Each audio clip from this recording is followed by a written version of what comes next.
માં સ્વાગત છે। તો આપણે 11 સાયન્સની અંદર ચેપ્ટર 8 જે છે એ ચલાવતા હતા।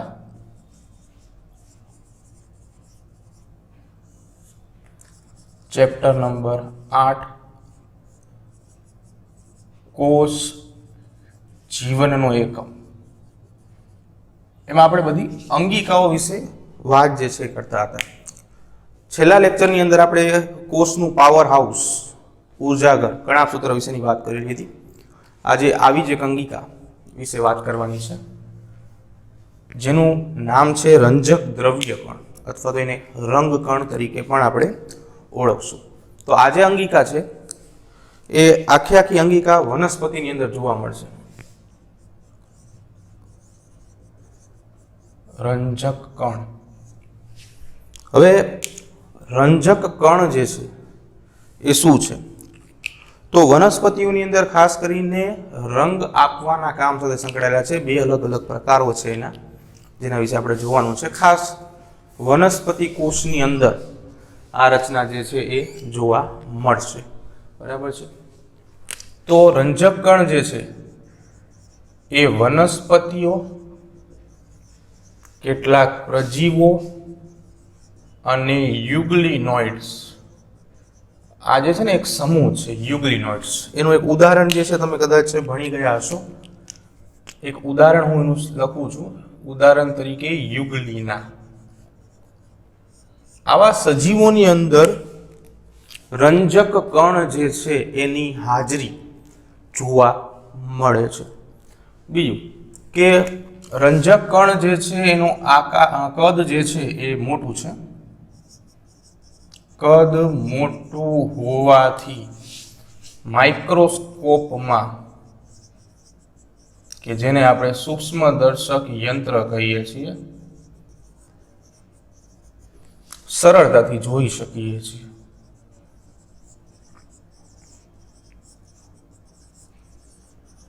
કદ મોટું હોવાને કારણે, બરાબર છે। તો જે રંજક કણ છે એમાં આપણે 3 અલગ અલગ પ્રકારના કણ વિશે અભ્યાસ કરવાનો છે। તો એની અંદર આપણે હરિત કણ,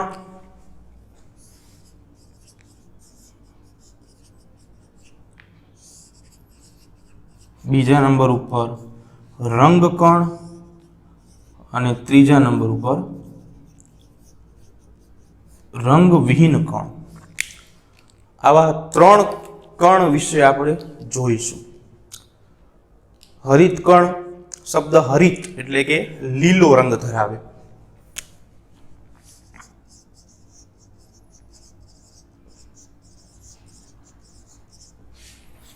રંગ કણ જે છે જુદા જુદા રંગ ધરાવે।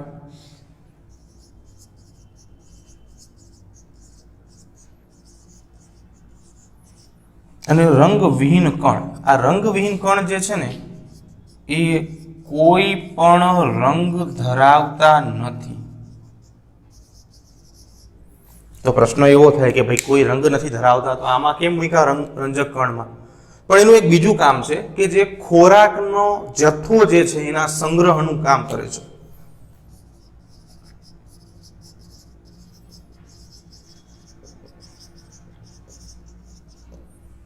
ખોરાકનો જથ્થો સંગ્રહ, બરાબર છે। તો દરેક વિશે ધીમે ધીમે આપણે વાત જે છે એ શરૂ કરીશું। તો સૌથી પહેલા આપણે વાત કરીએ કણની અંદર હરિત કણ વિશે શરૂઆત કરીશું, સ્ટેપ બાય સ્ટેપ જતા જઈએ આગળ। હરિત કણ જે છે, જેના વિશે આપણે આના પછીનો ટોપિક ડિટેલમાં જોવાનું છે, એની આંતરિક રચના અને એના કાર્યો વિશે। હરિત કણની અંદર હરિત દ્રવ્ય, નીલ રસ, અલગ અલગ શબ્દો હોય કે જેને આપણે ક્લોરોફિલ તરીકે ઓળખીએ છીએ।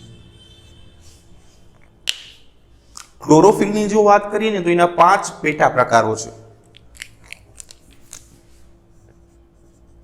5 પેટા પ્રકારો કયા કયા છે? તો કે chlorophyll A, small a, chlorophyll small B, chlorophyll small C, chlorophyll small D અને ક્લોરોફિલ સ્મોલ ઈ. આવા કુલ 5 એના પેટા પ્રકાર છે. એની અંદર જે આ પેલા બે પ્રકાર છે ક્લોરોફિલ એ અને બી, જે સામાન્ય રીતે વનસ્પતિઓમાં જોવા મળે, મોટા ભાગની વનસ્પતિઓમાં જોવા મળે છે. બીજું શું છે તો કે આની સાથે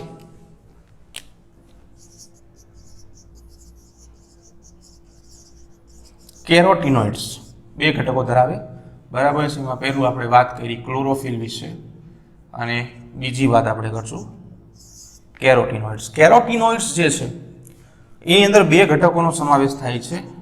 એક તો છે કેરોટીન અને બીજા નંબર ઉપર ઝેન્થોફિલ.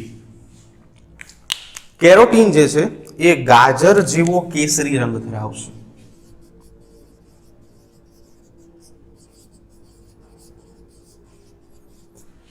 અને જે ઝેન્થોફિલ જે છે એ પીળો રંગ ધરાવે, બરાબર છે. તો આ વાત હતી આપણી હરિતકણની. હરિતકણની અંદર બે ઘટકોનો સમાવેશ કરીશું આપણે, પહેલું ક્લોરોફિલ, બીજું કેરોટીનોઇડ્સ. આના વિશે આગળ આપણે ભણવાનું છે રંગકણની અંદર.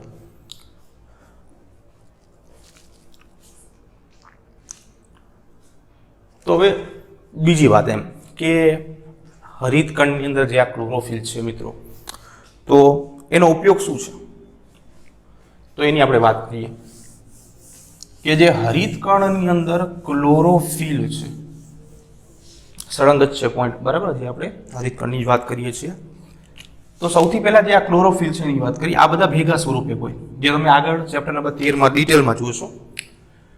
તો જે ક્લોરોફિલ છે એના પ્રકારો છે, સાથે સાથે આ કેરોટીનોઇડ્સ છે, આ બધા ઘટકોનું મુખ્ય કામ શું છે તો આ જે બધા રંગીન ઘટકો છે કલર જોવા મળે, આમને શું જોવા માટે તમારે આપણે એવી વાત કરી હતી કાલે કણાપ સૂત્રમાં કે કોઈ અભિરંજક દાખલ કરીને તો એ રંગીન દેખાય. કેમ? કારણ કે રંગ વિહીન રચના છે.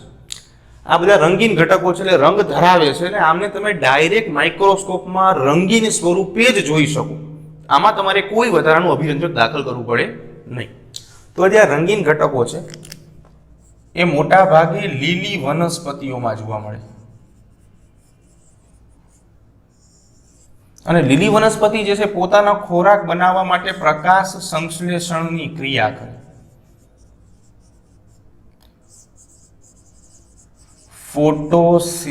ફોટોસિન્થેસિસ.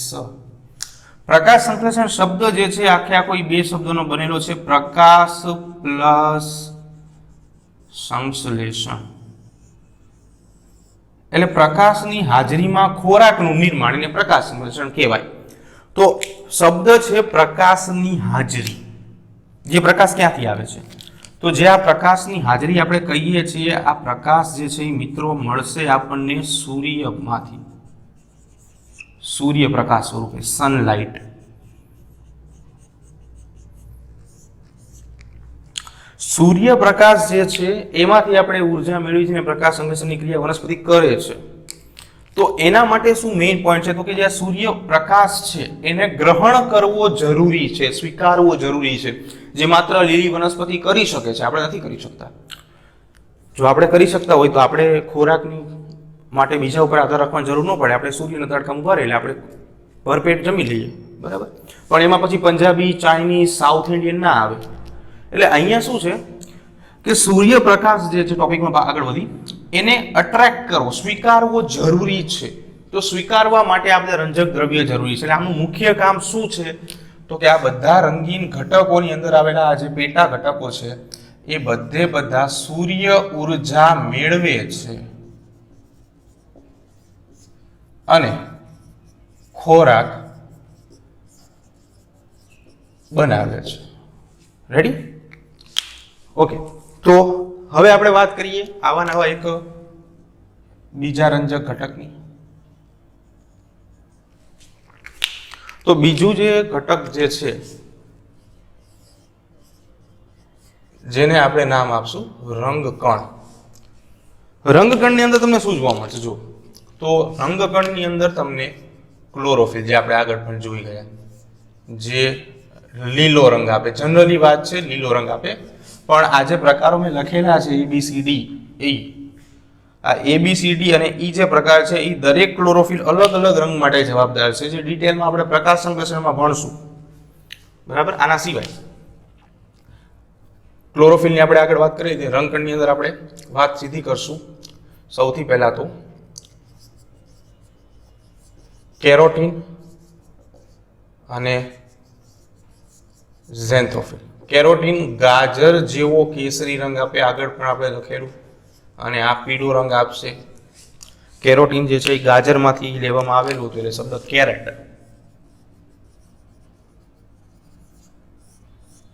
કેરેટ ઉપરથી શબ્દ આવ્યો છે કેરોટીન. તો પ્રશ્ન એવો થાય કે હવે આ રંગીન ઘટકોનું કામ શું?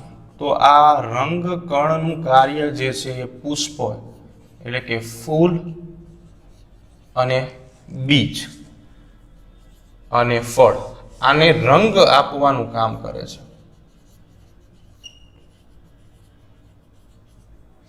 આ ત્રણે ત્રણ ઘટકોને રંગ આપવાનું કામ જે છે એ રંગકણ જે છે એ કરે છે. હવે તો કયા કયા રંગ આવે? તો આની અંદરથી આ બે ઘટકોના સંમિશ્રણથી તમને પીળો, લાલ અને નારંગી આવા રંગ જે છે એ પ્રાપ્ત થાય. બરાબર. તો હરિતકણ વિશે આગળ જોઈ ગયા હતા, જે ક્લોરોફિલ આવશે. અહીંયા રંગકણની અંદર માત્ર કેરોટીન અને ઝેન્થોફિલ આવશે. બરાબર છે. ક્લોરોફિલ વિશે આપણે લખ્યું હતું, પણ અહીંયા ભૂલથી લખાઈ ગયું હતું માહિતી માટે.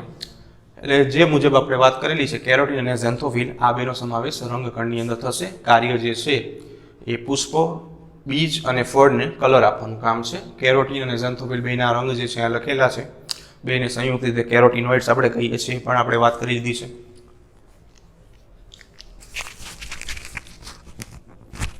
હવે એના પછી વાતને આગળ વધારીએ કે ત્રીજા નંબરમાં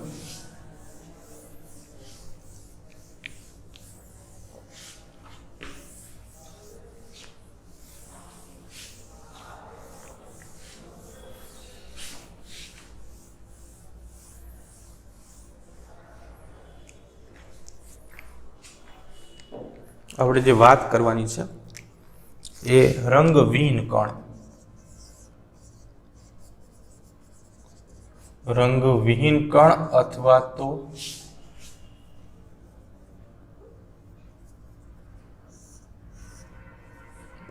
બરાબર રંગવિહીન કણની વાત કરીએ તો રંગવિહીન કણ જે છે એ કોઈ જ પ્રકારનો રંગ ધરાવતા નથી.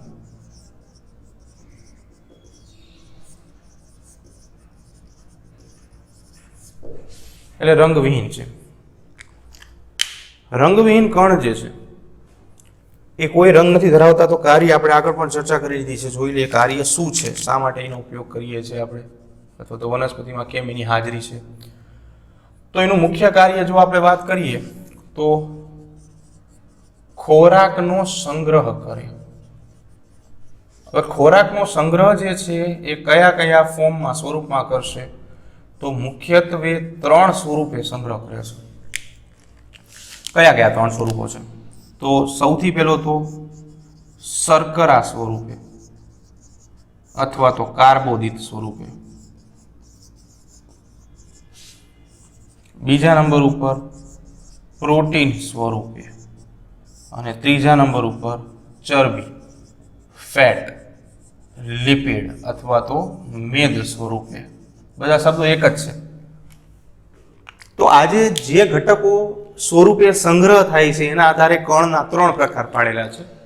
એટલે રંગવિહીન કણની જો વાત કરીએ તો એના મુખ્ય ત્રણ પ્રકારો આ રીતે છે. જે મુજબ જો સૌથી પહેલા શર્કરાની વાત કરીએ, એટલે શર્કરામાં કાર્બોદિતમાં મુખ્ય સ્વરૂપ જે છે એ સ્ટાર્ચ છે. સ્ટાર્ચ જે છે એ પોલીસેકેરાઇડ છે. પોલીસેકેરાઇડ આ પોલીસેકેરાઇડ નો અર્થ એવો થાય, પોલી એટલે ઘણા બધા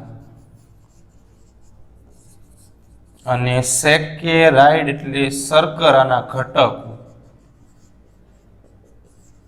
એટલે ઘણા બધા શર્કરાના ઘટકો ભેગા મળીને જે પોલીસેકેરાઇડ બનાવે એ સ્ટાર્ચ છે. તો સ્ટાર્ચના નામ ઉપરથી નામ આપીશું આપણે સ્ટાર્ચ કણ.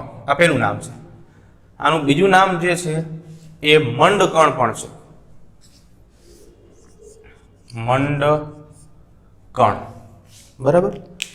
બીજા નંબર ઉપર આપણે એવી વાત કરી હતી કે પ્રોટીન સ્વરૂપે જે સંગ્રહ કરતા હોય, તો પ્રોટીન માટે આપણે નામ આપીશું સમિતાયા સ્તર. સમિતાયા કણ. અને ત્રીજા નંબર ઉપર ચરબી એટલે કે લિપિડ, ફેટ, મેદ સ્વરૂપે, તો એને મેદ કણ અથવા તો તેલ કણ કહીશું.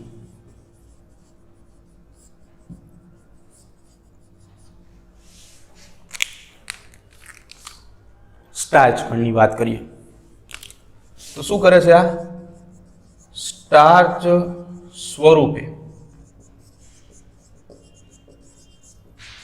ખોરાકનો સંગ્રહ કરે. ઉદાહરણ જોવા હોય તો બટાટા, વિપુલ માત્રામાં સ્ટાર્ચ હોય, સાથે સાથે મકાઈ, બરાબર છે, એની અંદર આ સ્ટાર્ચ જોવા મળે. સમિતાયા કણ પ્રોટીનનો સંગ્રહ કરે અને મેદ કણ આ ચરબીનો સંગ્રહ કરે. આ સમિતાયા કણ જે છે એ ખાસ કરીને પ્રોટીન ધરાવતા ઘટકો કઠોળની અંદર તમને જોવા મળે. ઉદાહરણ તરીકે ચરબી માટે કોઈ ચરબીયુક્ત પાક એટલે કે તેલીબિયા લઈ લ્યો, એમાં જોવા મળે. તો આ રીતે આપણે 3 કણ વિશે માહિતી મેળવી શકાય.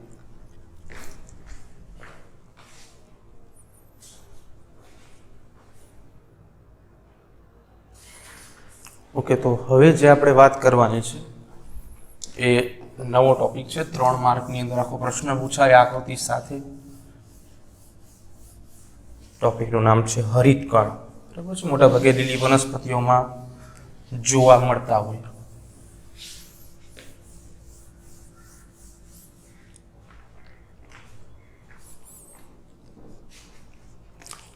તો નેક્સ્ટ ટોપિક હરિતકણ. તો સૌથી પહેલા હરિતકણનું સ્થાન ત્યાંથી શરૂઆત કરશું આપણે.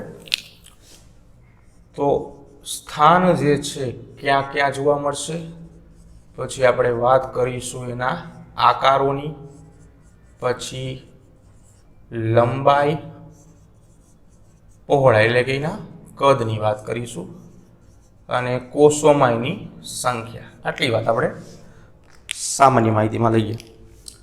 તો હરિતકણનું સ્થાન જે છે એ ખાસ કરીને લીલી વનસ્પતિઓની મધ્ય પર્ણ પેશીમાં જોવા મળે. હવે આ મધ્ય પર્ણ પેશી શું છે? તો કે તમે કોઈ એક પર્ણ ધારી લો, પાંદડું,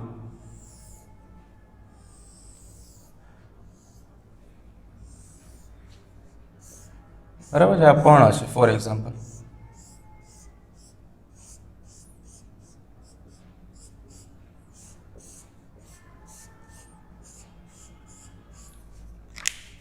તો એનો જે આ મધ્ય વિસ્તાર છે, આ ભાગ, આને મધ્ય પર્ણ પેશીનો ભાગ કહેવાય.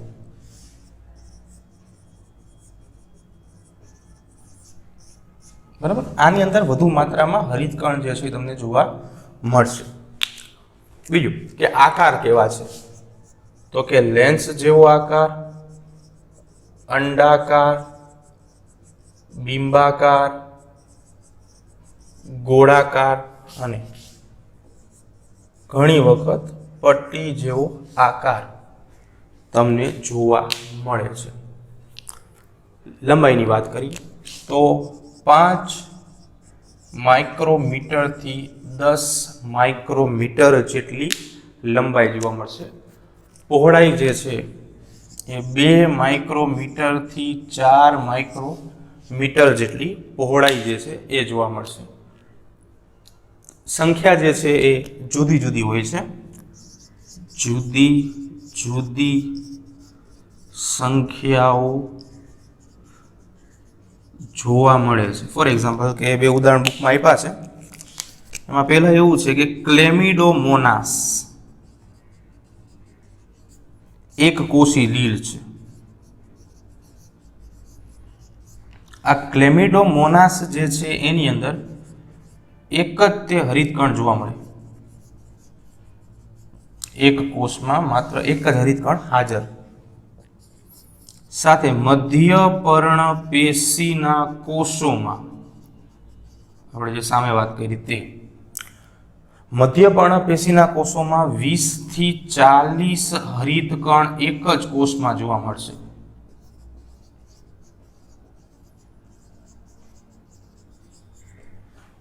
બરાબર છે. તો સંખ્યામાં વેરાયટી જોવા મળશે. હવે વાત કરીએ આપણે તેની આકૃતિઓની. તો સૌથી પહેલા હરિતકણની નામ નિર્દેશન વાળી આકૃતિ જે છે એ જોઈએ આપણે.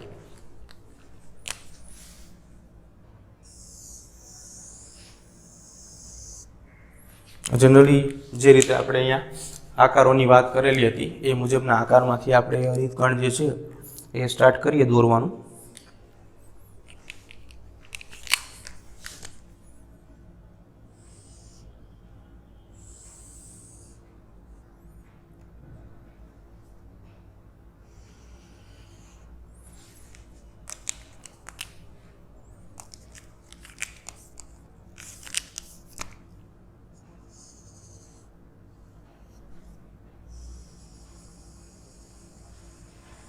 તો કણાભસૂત્રની જેમ હરિતકણ જે છે એ પણ બેવડા પળની રચના છે. 2 પળ ધરાવે છે.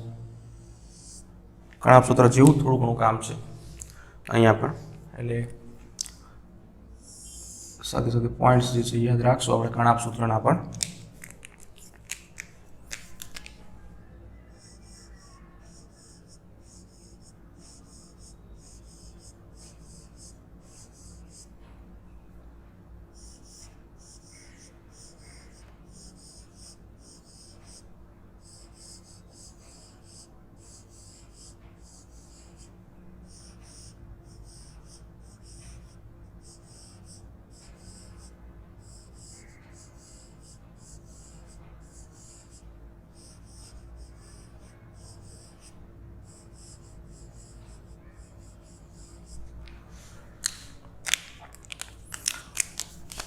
આવી રચનાઓ જે છે એ જોવા મળશે તમને અહીંયા હરિતકણની અંદર.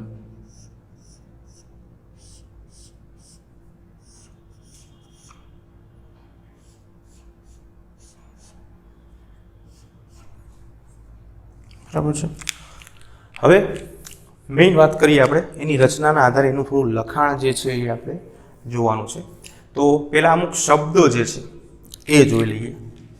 પહેલો શબ્દ છે થાઇલેકોઇડ. તો જે હરિતકણની રચના છે એની અંદર સિક્કા જેવી રચના છે. સિક્કા જેવી આ જે પ્રત્યેક દેખાડું છું એને થાઇલેકોઇડ કહીશું આપણે. ફોર એક્ઝામ્પલ કે હું તમને અહીંયા સ્વતંત્ર છૂટું કરીને બતાવું. આ થાઇલેકોઇડ છે.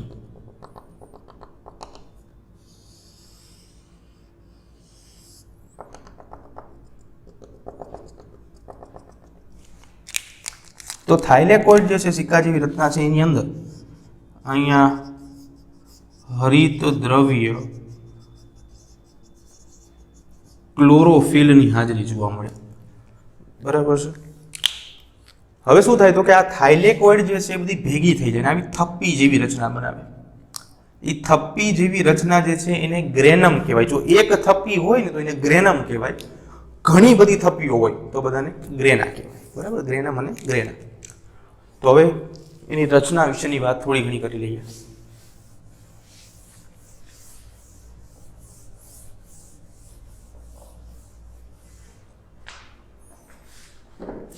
તો સૌથી પહેલા જે બાહ્ય વિસ્તાર જે છે એ આખે આખો સળંગ ભાગ છે, અંદરનો ભાગ જે છે એ થોડો જે છે એ વિભાજિત થયેલો છે.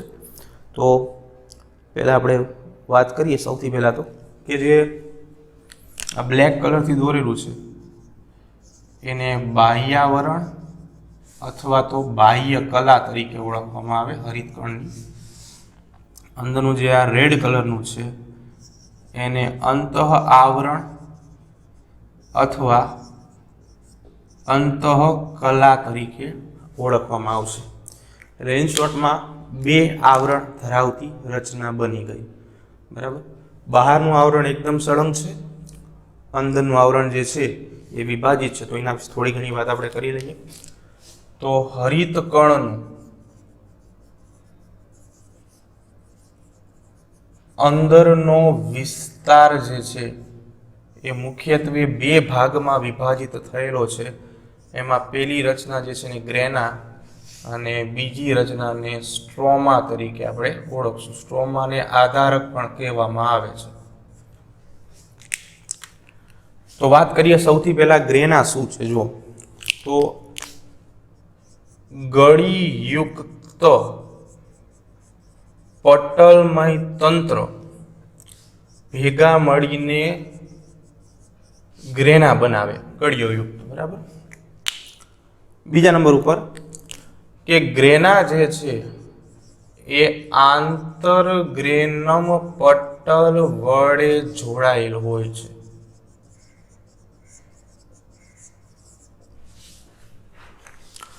જોઈએ પહેલા કે આંતરગ્રેનમ પટલ.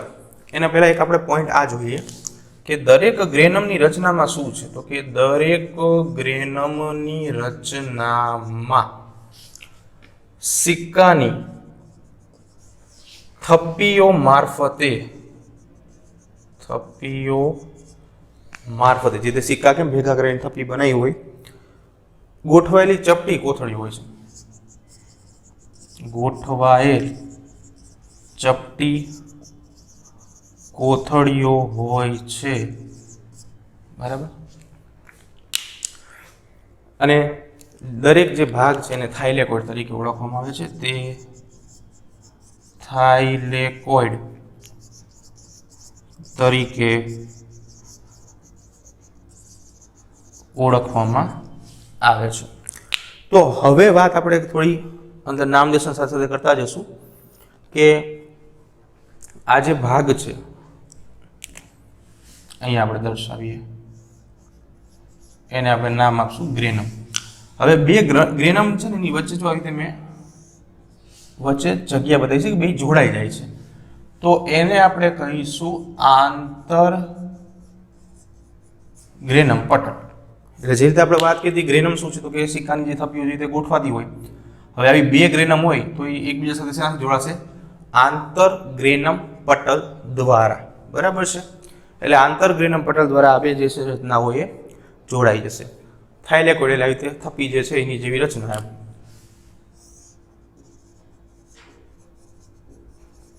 મેં એક અલગ કરીને તમને બતાવ્યું છે જે મુજબ એ રીતે.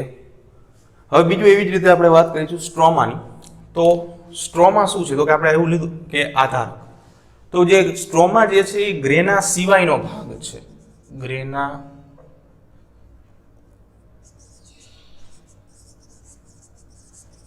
સિવાયનો હરિતકણનો ભાગ જે છે એને સ્ટ્રોમા તરીકે ઓળખવામાં આવે છે, જે પટલ વિહીન વિસ્તાર છે.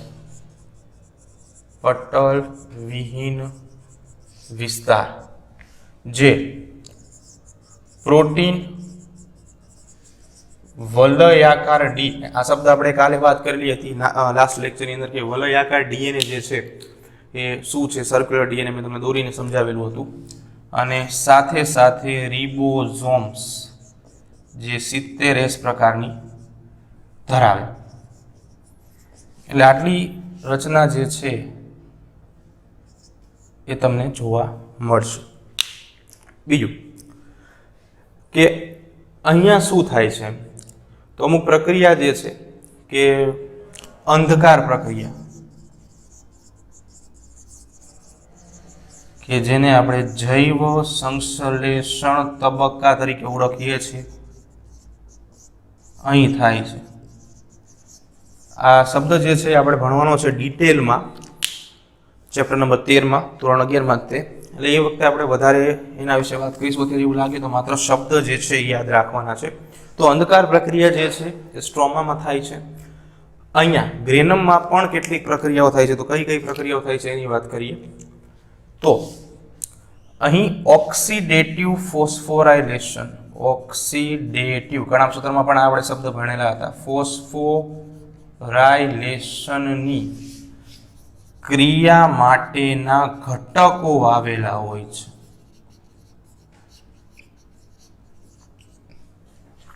બરાબર. સાથે સાથે કે થાઇલેકોઇડ જે આપણે વાત કરી એમાં આપણે આગળ પણ દર્શાવ્યું હતું કે ક્લોરોફિલના ઘટકો જોવા મળે છે. થાઇલેકોઇડમાં ક્લોરોફિલના ઘટકો હોય છે. કે એક હરિતકણ હોય એમાં 40 થી 60 અહીંયા લખી બરાબર છે. એક હરિતકણમાં 40 થી 60 ગ્રેના હોય છે અને એમાં 2 થી 100 જેટલી થાઇલેકોઇડ હોય છે. જેમાં 2 થી 100 જેટલી થાઇલેકોઇડ જોવા મળે છે. તો જે આપણે વાત કરતા હતા સ્ટ્રોમા આધારકનો ભાગ, તો આજે તમે જુઓ છો ખાલી પડેલો ભાગ જે છે એને સ્ટ્રોમા અથવા તો આધારકનો ભાગ જે છે એના તરીકે ઓળખવામાં આવશે.